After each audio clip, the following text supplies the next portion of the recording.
Asante kwa kuendelea kuwa nasi na karibu tujadili hapa kuhusiana na mengi na hapa tumemwalika Cynthia Edmund ambaye yeye ni mhitimu wa shahada ya sanaa katika utekelezwaji wa sheria, ambaye tangu kuanzishwa kwa kozi hiyo katika Chuo Kikuu cha Dar es Salaam mwaka 2009 yeye amekuwa mwanafunzi wa kwanza kufanikiwa kupata ufaulu wa kiwango cha juu kwa maana ya distinction, yani first class, na amehitimu mwaka 2025. Ni miaka takriban 16 tangu kozi hiyo kuanza, lakini ufaulu huo aina ya juu umekuwa ni nadra sana kupatikana, na yeye akiwa ni mwanafunzi wa kwanza ni vyema kufahamu na kujifunza kutoka kwake mbinu na mambo gani pia ambayo yamemfikisha hapa, lakini safari yake pia katika elimu pamoja na mambo mengine. Lakini sambamba na hilo, Chuo Kikuu cha Dar es Salaam kina kozi nyingine tena ya sheria inayofahamika kama LLB, ambayo kwa takriban miaka 32 tangu waliopata wakati huo imekuja kushuhudiwa mwaka 2004 msichana mwingine ama binti mwingine ambaye amepata ufaulu wa hali ya juu kwa maana ya first class, na kama imechukua muda mrefu. Hapo baadaye tutaungana pia na mhadhiri kutoka Chuo Kikuu cha Dar es Salaam ndaki ya sheria, Dr. Cecilia Ngaiza, ambaye atatupa ufafanuzi wa kina katika hili na kutuambia inakuwaje, kuna ugumu kiasi gani. Lakini karibu sana, tunaye hapa Cynthia Edmund. Karibu sana. Na hongera sana. Karibu sana. Shukrani. Umehitimu wanasema bale ama shahada ya sanaa katika utekelezwaji wa sheria. Kwanza tuambie hii inahusu mambo gani? Shahada ya sanaa katika utekelezaji wa sheria ni shahada ambayo inamwandaa mwanafunzi kuwa na uwezo kuhusu kusimamia utekelezaji wa sheria, hasa kutunza amani, kuhakikisha usalama na ulinzi wa raia, lakini pia kuchunguza makosa ya uhalifu, hasa makosa ya jinai. Lakini pia kulingana na ukuaji wa haraka wa teknolojia kuna haya makosa ya kisasa kama cyber crime, ambayo haya hayafanyiki kama ilivyokuwa zamani. Tunaona labda zamani mtu anaiba, anavunja, anaiba. Lakini sasa hivi kuna wizi wa mtandaoni. Labda mtu amekaa tu sehemu, anabofya, anakuibia, anaiba benki hivyo. Kwa hiyo hii hapa kozi ndo inadili nayo mambo. Ni ya miaka mingapi? Ni miaka 3. Yeye ndo detectives. Hongera sana. Unajua kupata distinction ya sheria iwe hii LLB kwa maana ya sheria, Bachelor of Laws, lakini ya utekelezaji wa sheria sio kazi ndogo. Na wewe umekuwa mwanafunzi wa kwanza wa bale hiyo Bachelor of Law Enforcement kwa Chuo Kikuu cha Dar es Salaam. Yaani umefungua dimba. Upande huu wako 12 tu wanavyosema kwa historia, na mara ya mwisho ilikuwa miaka ya 90. Tutakuja kuona hapo dada wengine ambao wamekupata hizo distinction kwa upande wa LLB, lakini kwa wewe umefungua dimba, umekuwa mwanafunzi wa kwanza kupata distinction. Na tangu 2009 hilo umesema, mpaka sasa hivi ni miaka kama 15-16 hivi tangu hiyo degree imeanzishwa. Wewe unakuwa mwanafunzi wa kwanza. Kwanza unajisikiaje? Kwa kweli ni kitu kizuri kwa mtu yote. Ni jambo la kujivunia. Namshukuru sana Mungu. Ulipanga iwe hivyo? Ilitokea wakati unaanza first year? Wakati naanza first year mambo yalikuwa rahisi sana. Nakumbuka kipindi changu cha kwanza wakati nahudhuria chuo ilikuwa ni ile sheria za kimataifa. Ilikuwa somo gumu, alafu ile somo tunashare na watu wanaosoma sheria mwaka wa pili. Kuna masomo tunahusiana, tunashare. Sasa nikaona mwalimu kila swali analouliza watu wakijibu anasema mmekosea. Kajiza ile somo mbona gumu, na nilikuwa nimechelewa ile siku. Kwa hiyo nikaa nahisi, baadaye tena nikaja kusikia hakuna mtu aliyewahi kupata first class. Sasa nikajiza kama wale sheria zenyewe hawajawahi kupata first class, mimi nitakuwaje? Kwa hiyo ikaenda mwaka wa kwanza. Nakumbuka ukiangalia ile GPA ya mwaka mzima, maana kuna semester ya kwanza na ya pili, walipokusanya wastani sikuwa na hiyo first class, nilikuwa na GPA ya 4.2. Kwa hiyo nikaona ambayo ni second upper class. Second upper class. Nikawa sioni kama itafanikiwa. Wewe kwani nifike 4.4? sio rahisi, lakini ikafika na bado masomo yalikuwa ni magumu. Silikuwa bado pointi 2 tu hapo, lakini pia tuzingatie kwamba zile GPA wataanza wanapochukua ya degree wanaanzia mwaka wa kwanza mpaka mwisho. Kwa hiyo hakuna matokeo yanayoachwa. Wanajumuisha zote. Kwa hiyo unaweza labda ulifanya vizuri mwaka wa mwisho, ila mwaka wa kwanza na pili ulifanya vibaya, ikakushusha. Kwa sasa baada ya kupata 4.2 mwaka wa pili? Mwaka wa pili nakumbuka nilikutana na kaka mmoja hivi. Yeye alikuwa anasoma mambo ya engineering, uhandisi. Kuna siku akawa ananionyesha matokeo yake. Nikaona ana 4.8, 4.8. Nikasema Mungu wangu. 4.8. Mengine ana 4.5. Kasema mbona kama inawezekana. Yaani kusema kweli yule mkaka ndio alikuwa ni rafiki. Sasa. Rafiki mzuri sana wewe. Nikajikuta tu nimekuwa inspired, nikasema kumbe inawezekana. Kwa kuanzia pale namshukuru Mungu. Ile semester nilivyoona tu matokeo yake nikapata 4.6. Kwa hiyo kuanzia pale nikaona mambo yanapanda. Mwaka wa 3 wa mwisho? Mwaka wa 3 nao semester kwanza nikapata 4.6, semester ya pili nikapata 4.3. Kwa hiyo ilivyokuja kujumuishwa ikawa 4.4. Na kwa kweli ilikuwa muujiza. Yaani pale ilipoanzia na wewe ukaanzia hapo. Pale nilipoona tu nimekuwa inspired, kaanza pale. That's interesting. Sasa unadhani, unajua kwenye historia pale kitivo cha sheria, unajua ni kitivo kikongwe sana. Na Chuo Kikuu cha Dar es Salaam kimeanza na kitivo cha sheria. Kwa upande wa Bachelor of Laws tumeona wanafunzi wachache sana wamepata hiyo, na hili tutazungumza hapa na dokta ambaye ni mhadhiri. Tutatamani kujua na pengine tuungane naye pia. Kabisa, tutaungana naye. Tutatamani kujua kwamba kwa nini hasa inakuwa ngumu kwa hawa wanafunzi kupata hizi distinction. Miaka 32 imepita kwa LLB, lakini pia huyu ni mwanafunzi wa kwanza ambaye tunaye hapa kwa upande wa Bale kupata hiyo distinction. Sasa tuungane na Dr. Cecilia ambaye ni mhadhiri tuweze kufahamu zaidi. Dr., habari za hapo ulipo na karibu sana. Na imekuwa kama ni jambo la kushangaza hivi kuona mwanafunzi wa kitivo cha sheria amepata distinction. Si jambo la kawaida. Kwa mara ya kwanza Bale mwanafunzi anapata distinction, na hawa kwa upande wa LLB wamekuwa wachache sana. Kwa nini hasa?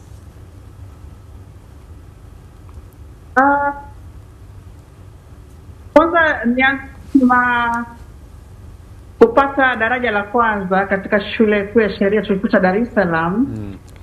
Ni jambo ambalo linawezekana. Nadhani wanafunzi waliopo hapo studio ni ushuhuda tosha kwamba daraja la kwanza katika shule kuu ya sheria Chuo Kikuu cha Dar es Salaam ni jambo ambalo linawezekana.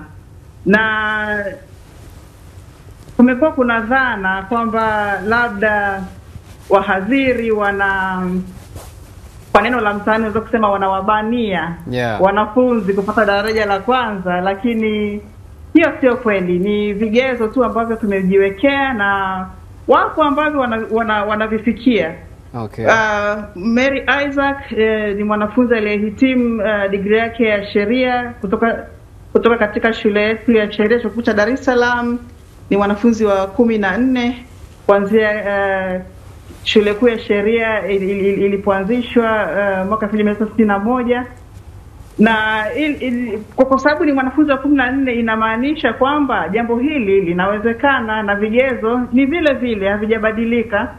Lakini vigezo vile vile kwa wanafunzi wanaobahatika kuweka juhudi wanavifikia. Kwa hiyo sidhani kama kuna ugumu, vigezo ni vile vile, wapo waliopata japo si wengi, lakini hiyo imaanishi kwamba degree za sheria tunazozitoa Chuo Kikuu cha Dar es Salaam, kwa sababu sio kila mwaka linapatikana daraja la kwanza kwamba labda kuna walakini. Hapana walakini, ni juhudi tu za wanafunzi, vigezo ni vile vile, na jambo hili linawezekana kama ulivyo ushuhuda wa wanafunzi hao 14 ambao wameshapata daraja hilo. Lakini imepita miaka kama 32 hivi tangu kwa mara ya 33 tangu, nafikiri mara ya mwisho ilikuwa ni Profesa Hamoud Majamba kama sijakosea, utasahihisha maana yake nyenye ndio na takwimu zaidi. Mwaka 1992. Sasa unaona imepita muda mrefu sana, hakuna ambaye amewahi kupata distinction. Na generations zimepita nyingi sana hapo, na wengine ni manguli wa sheria ambao tunawafahamu nchini.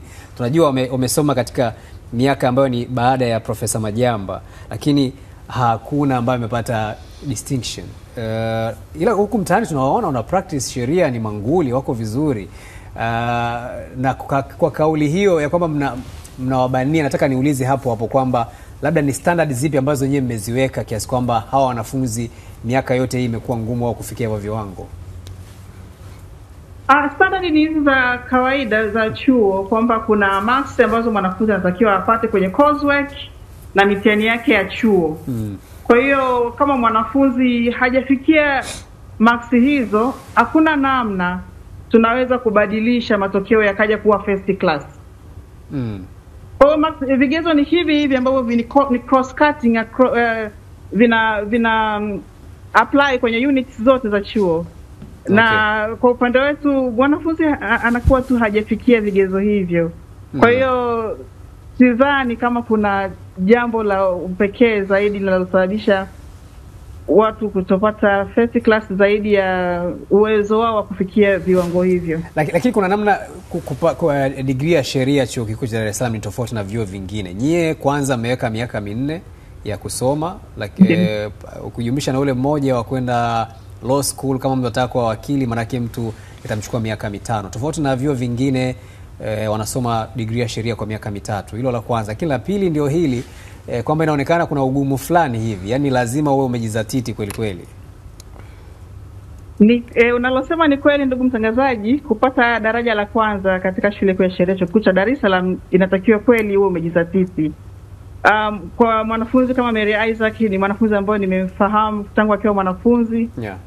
Alikuwa amejizatiti kwa kweli. Kwa hiyo hata matokeo yake ni kitu ambacho kidogo tulishaanza kuona uelekeo huo, kwamba inabidi mwanafunzi amejizatiti. Na kuhusu swala la kuwa tumeweka miaka 4 ya masomo ukilinganisha na chuo kikuu, vyuo vikuu vingine, japo sio chuo kikuu pekee ambacho kinatoa degree ya sheria kwa miaka 4, chuo kikuu cha Dodoma pia kinafanya hivyo. Zaidi hiyo miaka 4 kuna kozi zaidi ambazo tunakuwa tunafundisha wanafunzi wetu ambazo hazifundishwi na vyuo vingine. Na ni katika kuhakikisha kwamba tunatoa mazao ambayo ni yananunulika katika soko la sheria na kuongezea wanafunzi wetu uwezo wa kukabiliana na changamoto za kisheria ambazo zinaenda zikibadilika siku hadi siku. Kwa hiyo kozi tunazozitoa zinalenga kuakisi mahitaji yaliyopo katika jamii. Ndio maana tunaona sasa kwa kiwango hichi cha kozi ambazo tunataka kukitoa hakitoshi ndani ya miaka 3, ndio maana tukaongeza mwaka wa 4 ili kuwapa wanafunzi wetu maeneo zaidi ya kubobea katika maeneo mbalimbali ya sheria. Naam, Dr. Tunaona vivyo hivyo kwa upande wa hii kozi nyingine ya Bale, hasa shahada ya sanaa katika utekelezwaji wa sheria, nayo tangia kuanzishwa kwake 2009 hadi wakati huu, Cynthia binti wa kwanza pia ambaye amepata ufaulu huo wa juu.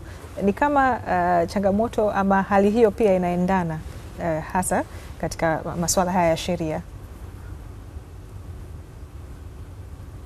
Ni kweli, lakini kwa ujumla wanafunzi wa aidha awe ni wa Bale au wa LLB, wote kuna viwango ambavyo tunatarajia wavifikie ili kuweza kupata first class. Kwa hiyo hakuna utofauti wowote kwamba tunaweza tukasema labda kwa huku mambo yanaweza kawa marahisi kidogo au magumu kidogo. Sisi tumestiki pale kwenye miongozo yetu tuliyojiwekea. Anayefanikiwa kwa kweli anapata, wala hakuna tatizo kabisa. Na ni jambo ambalo linawezekana, na nadhani hao wanafunzi kwa mwaka huu watakuwa ni chachu ya kuchochea wenzao kupata zaidi, kuongeza juhudi zaidi kufikia daraja la kwanza. Lakini si kukatisha tamaa wanafunzi wengine kwamba usipopata daraja la kwanza imaanishi wewe sio mwanafunzi bora. Hapana, tunatoa wanafunzi bora. Wale wanafanikiwa kupata daraja la kwanza ni vizuri zaidi, wana nafasi nzuri zaidi katika soko. Lakini hata wale ambao hawafanikiwi kufikia hapo, mimi mwenyewe sikufikia hiyo daraja la kwanza, lakini bado ni mwanasheria mzuri. Nimefikia kiwango cha kufundisha sheria katika chuo kikuu cha Dar es Salaam. Kwa hiyo kutopata daraja la kwanza kusikatishe tamaa wanafunzi wengine wanaohitimu, wala jamii isichukulie kwamba ni swala ambalo linaweza likawa linasababisha mwanasheria kwa chini ya kiwango. Hapana, lakini tunawapongeza sana wanaofikia kiwango hicho cha daraja la kwanza. Inaonyesha juhudi zao zikizaa matunda katika ukubwa huo. Ni jambo la kujivunia sana. Na asante sana kwa kuungana nasi Dr. Cecilia. Tukuruhusu sasa uendelee pia na majukumu yako. Asante sana. Asanteni sana, tunashukuru. Shukrani. Karibuni kitivo cha sheria. Asante sana Dr. Cecilia. Kusoma au kusalimia? Ngaiza. Kusalimia sana. Nikukumbushe tunaye hapa studioni Cynthia Edmund ambaye ni mwanafunzi aliyepata ufaulu wa juu hasa katika kozi ya bale ambayo inahusika na shahada ya sanaa katika utekelezaji wa sheria kutoka Chuo Kikuu cha Dar es Salaam. Na awali tuligusia kuhusiana na kozi yako hii, lakini pengine tupe historia kidogo kwa sababu wengi pia hujifunza na tumelenga pia kuinspire vijana wengi zaidi wakati huu ambapo vyuo vinafunguliwa kwamba inawezekana. Tugusie kidogo kuhusu historia yako, ikiwezekana nyumbani na hata masomo ambayo ulianza nayo mpaka sasa. Sawa. Kwanza ninajivunia kusema ninatoka katika familia ya kawaida sana. Mamangu ni mama ntilie, babangu ni dereva. Kwa hiyo utagundua sijawahi kupata nafasi labda nikasoma shule za bei ghali au shule zenye mitaala ya Cambridge ipo. Kwa hiyo nimesoma shule ya kawaida, shule ya msingi ilikuwa shule ya serikali kabisa. Nimesoma shule ya Njombe, kwa inaitwa Njombe Primary School. Okay. Baada ya hapo Nani mwenyeji pia wa huko? Wa huko. Baada hapo elimu ya sekondari nikachukulia hapo Njombe. Ilikuwa 2016 ndio nilianza kidato cha kwanza. Ilikuwa Njombe pia ilikuwa ni shule ya serikali. Lakini nilianza kuona nuru yangu inang'aa pale baada ya matokeo ya form 4. Tulipopangiwa selection nikaa nimechaguliwa Tabora Girls. Kwa hiyo pale ni shule ya vipaji maalum. Kwa hiyo nikawa ni shule ya ndoto zako. Sikuwahi kufikiria lakini nikaona nimechaguliwa. Shule kubwa sana hiyo, ina historia. Ndio.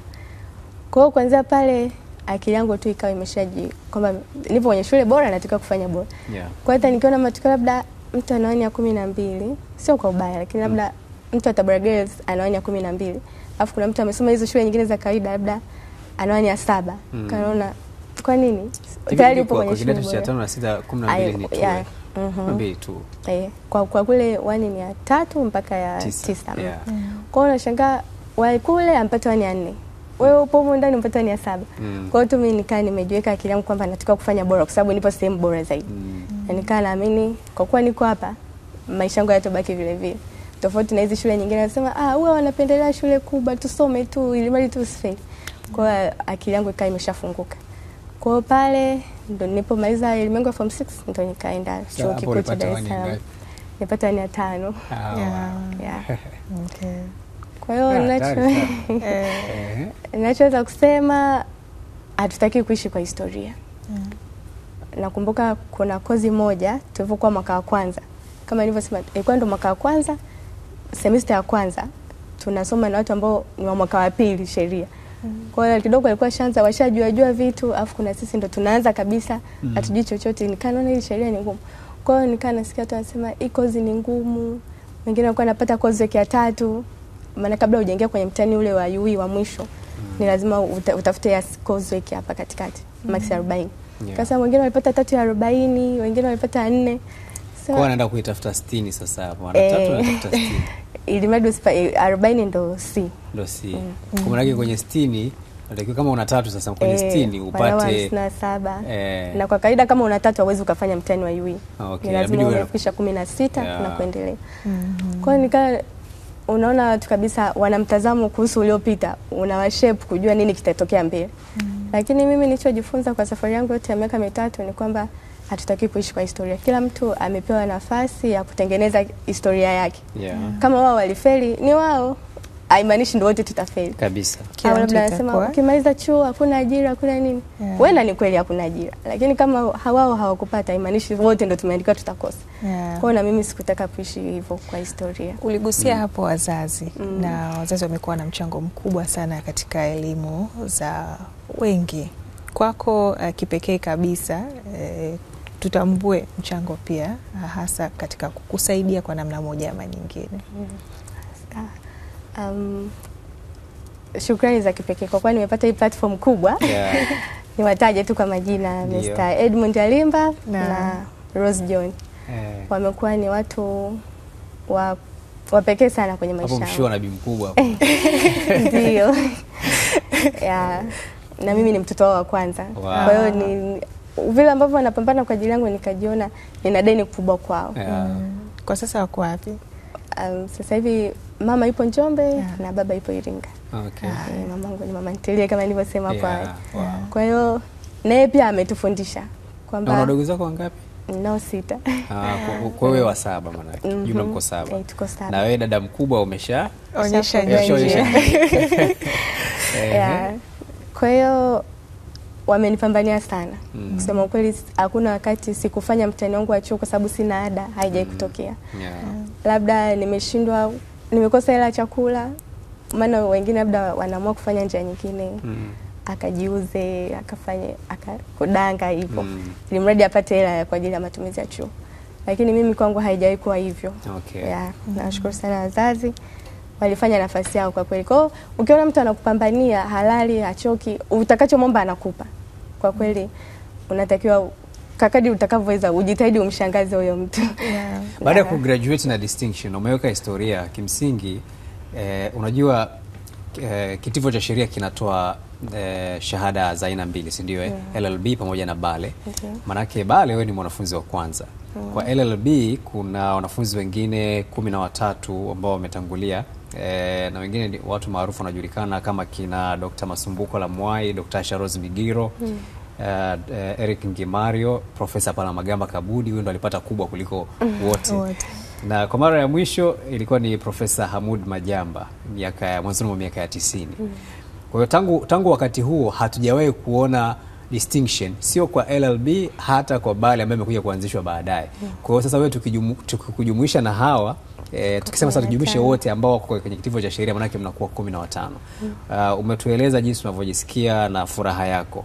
Kugraduate ukiwa na distinction lazima pia tuone ina maana kwenye hatua zako za kimaisha. Baada ya kugraduate ukiwa na distinction, kuna chochote ambacho labda chuo kimefanya kwako, ama labda kuna kampuni, wadau, serikali ambao wameonyesha interest ya kutaka labda ufanye nao kazi, kwa sababu baada ya kumaliza masomo tunahitaji sasa ukatumia taaluma yako kwenye ajira? Hadi sasa hivi hapana, ila kuna nafasi za ufadhili wa masomo, scholarship, ambayo yapo kwa wanafunzi wanaofanya vizuri. Ni lazima ni mara nyingi natokea hivyo kwamba itatokea. Kwa hiyo mimi pia sitaki kuishia hapa degree. Na unataka uendelee kabla ya kupata ajira? Vyovyote itakavyowezekana, kwa sababu siku zote wanafanya kazi na huko wanasoma. Lakini sasa vipi ikiwa ni nje ya nchi labda umepata ufadhili? Siwezi nikakataa.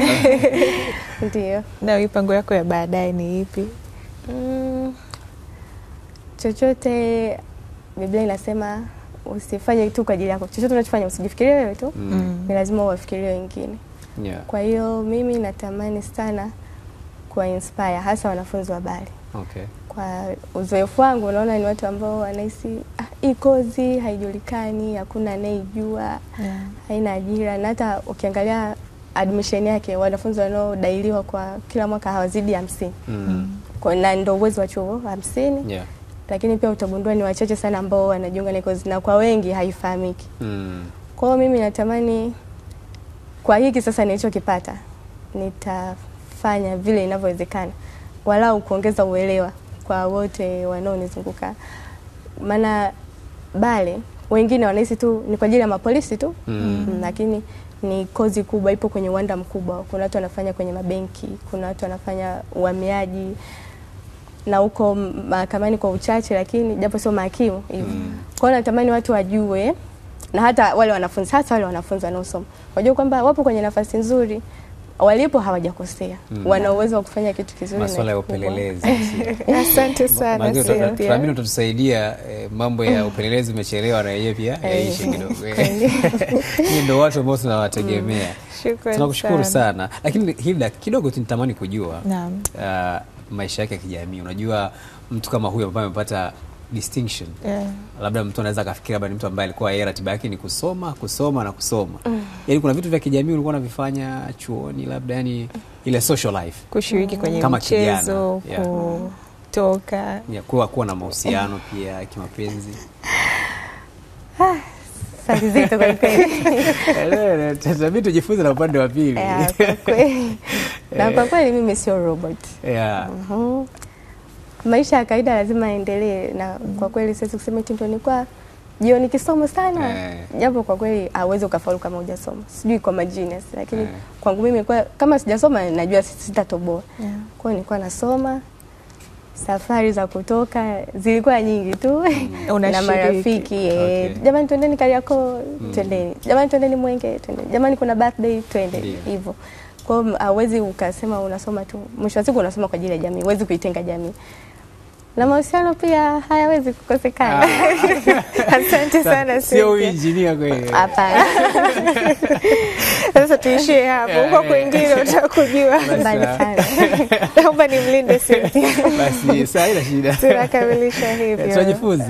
Tunajifunza na mengi tumejifunza kutoka kwake Cynthia Edmund ambaye ni mhitimu wa shahada ya sanaa katika utekelezwaji wa sheria, na tunakutakia kila heri pia katika safari yako. Asante sana. Naam, tunakamilisha hivyo.